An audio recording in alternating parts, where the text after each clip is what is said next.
Support for WUWM podcast comes from Hop Harvest and Vine and Good Harvest Market in Pewaukee, part of One Destination, combining farm-to-table dining, local craft beers, and organic groceries under one roof. More at goodharvestmarket.com. This is Capital Notes from Milwaukee's NPR. I'm Maayan Silver, speaking with J.R. Ross. He's editor of WizPolitics.com. Hey there, J.R. Thanks for joining me. No, thanks for having me. All right, first, let's talk about the government shutdown. Republicans currently control both chambers of Congress, but in the Senate, they're short of the 60 votes needed to pass a spending bill that funds the government. That gives Democrats some negotiating power to get the things they want, like reversing cuts to Medicaid and renewing Affordable Care Act tax credits. Republicans and Democrats couldn't agree to pass a bill funding government services just yet into October and beyond. Is there an end in sight? Good question. There's a little bit of pressure that's coming up in the coming days because there is a paycheck due to members of the military on the 15th. So that's moving some things out there. What's kind of interesting is how both sides are dug in and both sides see a political upside to this. Republicans continue to slam Democrats that they're the ones who caused the shutdown. They're being unreasonable. They won't, vote for this clean, quote unquote, continuing resolution. It's all their fault. Democrats keep hitting Republicans on the fact that there's not going to be, or they haven't been engaging in discussion about extending subsidies for those who get their health care through the Affordable Care Act, through the exchanges, that it's Republicans who are trying to cut people off from these benefits. They both see an upside. So there's not real pain just yet that the American people are feeling. Now, obviously, federal workers, different story. But for the general public, not a whole lot of pain just yet. And so for the two sides, it's kind of, we're just trucking along right now, trying to see who's going to blink in this whole thing. So the last time the federal government shut down was in late 2018, early 2019 during President Trump's first term. It lasted 35 days. It was the longest in history. How did that ultimately impact people in Wisconsin?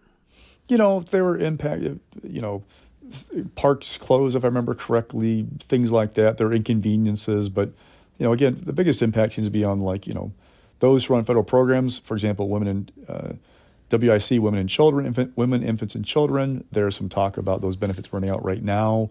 There are issues like that. So there's an impact for people, but for a lot of folks, they don't feel a real big crush. So is it going to be 2 weeks, 3 weeks, 4 weeks, 2 months? That's the big question. At what point does this thing ease up? And, are people made whole? Do federal workers, for example, get back pay for the days that they were furloughed? Are those who run federal programs, are they made whole because they get the benefits that were coming to them? So we'll see how this thing plays out. It's going to take a little while yet, possibly. I'm not sure. I don't predict anything in politics. I won't say when's going to end. But the question is, when it's over, how do they take care of folks? And is there any kind of lasting imprint on the general public about how this thing played out? So turning to state government, the state assembly was back in action last week. It approved a bill to create a grant program to convert multifamily housing into condos. Democrats brought an amendment to include housing cooperatives. That amendment was rejected. What's this all about, starting with the housing cooperatives? Well, basically, in general, this package is all about trying to make it easier to build new housing. We have a housing crunch. Housing is expensive in Wisconsin, like elsewhere. One of the ways to alleviate that is to create more supply to meet the demand. This is talking about grants to try and convert housing, multifamily housing. There was a provision added in committee for co-ops.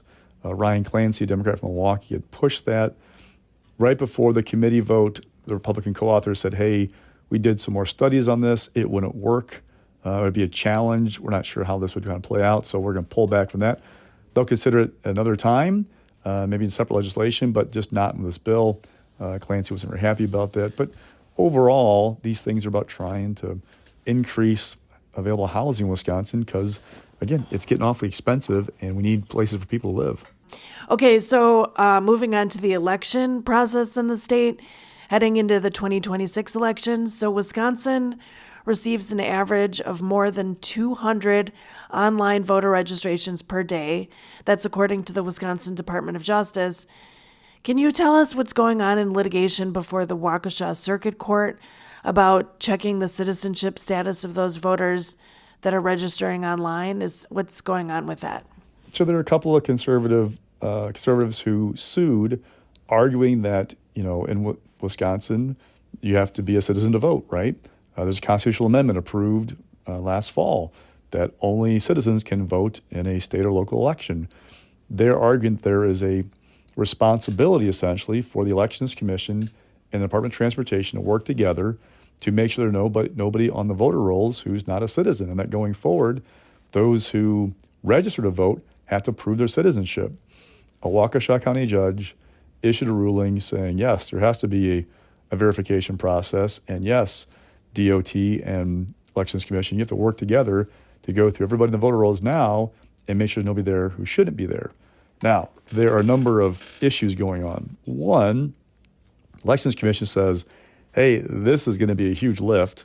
Really, the first point is they don't think that that requirement's in state law. Now, the judge is basically taking the requirement that you be a citizen to vote and saying there is a responsibility that I'm interpreting state law for you to do this. But there's no actual statute that says Elections Commission and DOT, you shall coordinate to make sure that there's nobody on the rolls who shouldn't be because they're not a citizen. So there's that issue going on. The judge has placed a piece of his ruling on hold because the State Department of Justice, which represents Elections Commission, is going to appeal. It says you can still register to vote without proving citizenship, but he still wants the Elections Commission and DOT and the plaintiffs to be consulting about how do you go about checking the roll of these 3.6 million people, which he wants done by the next statewide election, which is the February primary for the spring races. So there's a lot going on. There's going to be another hearing on October 31st, I believe. This is not going to be settled at the Waukesha County Circuit Court level. This is going to work its way up the appeals court, the Supreme Court eventually. In talking to legal experts, I get the impression they feel like at some point, if this gets to the state Supreme Court, the decision won't stand up, that there'll be reversal. But we're a long ways away from that. So right now the question is, what's the standard going to be, and will it be in place? Will we put on hold as we work our way through the appellate process? Interesting. Okay. You're tuned into Capitol Notes. I'm WUWM's Maayan Silver, speaking with J.R. Ross, editor of WisPolitics.com, and looking into a 2026 midterms check-in. As long as we're talking about those elections, Democrat Josh Kaul is running for re-election as Attorney General. GOP Congressman Tom Tiffany has announced his run for governor, and he's raised $1 million already. Republican Robin Vos, the state's longest-serving Assembly Speaker, says he's considering not running for re-election next year. Can you tell us about those highlights from recent weeks? Sure, we'll go backwards. So Robin Vos, the perception was he wasn't going to run for election in 2024, but then people tried to recall him early in that year. If you recall, he didn't want to let those folks think they chased him out of office, so he ran again to say, hey, I'm not going anywhere because of you guys. So there's been a perception all session that this is probably going to be it for Robin. He hasn't said for sure. He said he'll make a decision by January, but it's been kind of an open factor in the Capitol or fact that there's probably going to be a time where Robin Vos leaves and people kind of guess it's going to be after the session. Now, he hasn't said it for sure. There's still a chance he'll run again, but I think most folks that are putting their bets in the pool think he's not going to run.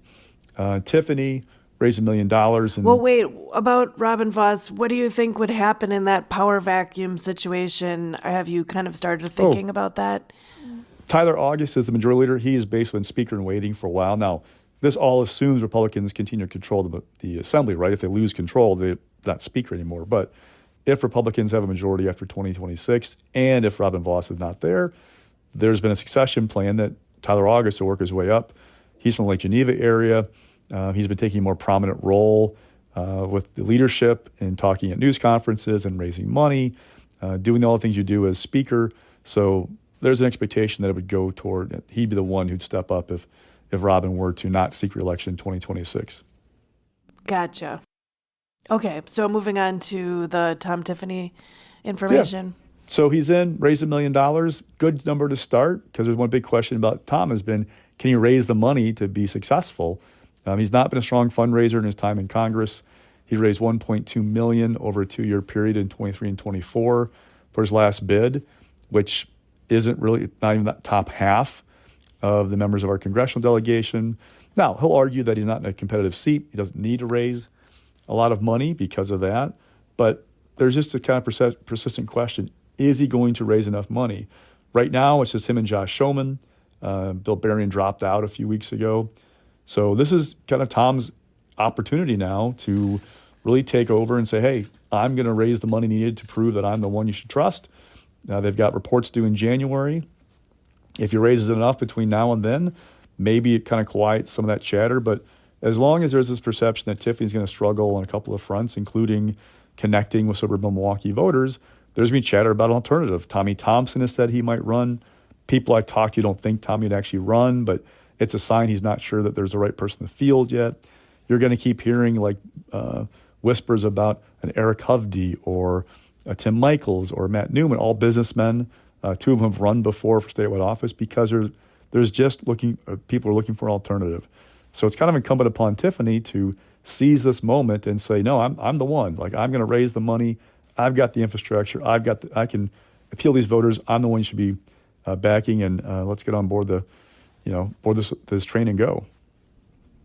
And at the same time, there were some whispers that Democrat Josh Kaul, who is Attorney General now, head of the Wisconsin Department of Justice, would potentially be throwing his hat in the race for governor. But he announced that he's going to be seeking re-election as Attorney General. What does that all mean?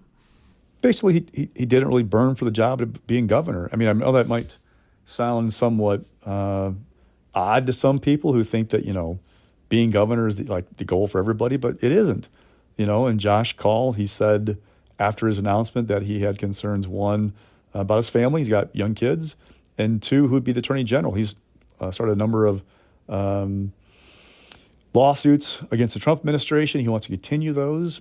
And again, in talking to people around Madison, the vibe was that Josh didn't seem in his conversations to really want to do what you need to do to be governor. He didn't really seem to have that kind of they call it the fire in the belly to run for the office. He seemed more like he wants to be Attorney General. And, there's in some ways there's nothing wrong with that. Not everybody wants to climb the ladder, if you will, politically. So with him not getting in, though, he was going to be probably a front runner. Well, now Mandela Barnes, former lieutenant governor, he's looking at running. If he gets in, will he be the front runner because he ran for U.S. Senate a few years ago and raised a bunch of money?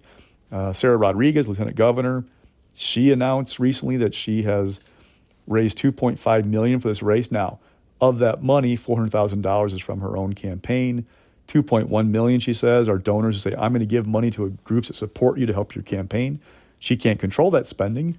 They're just pledges right now, but if that money comes to fruition, plus the Democratic Lieutenant Governor Association has pledged to spend $2 million on her behalf, you add it up, that's $4.5 million. That's a lot of money in a primary. Will it all come together? We'll see. But right now we're in this window of the field is still kind of shaking out for Democrats. Raising money is going to be key. We'll see in January who raised the most, and we're going to see before too long who's the most serious because they have the resources or the support from others to really run a full-fledged campaign. All right. Thanks for this background, JR, and thank you, as always, for joining me on Capitol Notes. Anytime. That was J.R. Ross, editor of WizPolitics.com, speaking with me, WUWM's Maayan Silver. Listen for our segments every other Monday with an extended segment on Lake Effect, and check out the Capitol Notes podcast wherever you get your podcasts.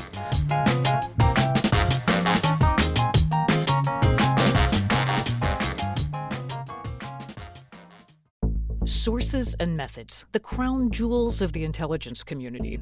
Shorthand for how do we know what's real? Who told us?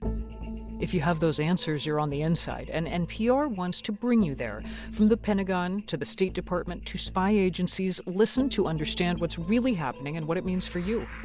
Sources and Methods, the new national security podcast from NPR.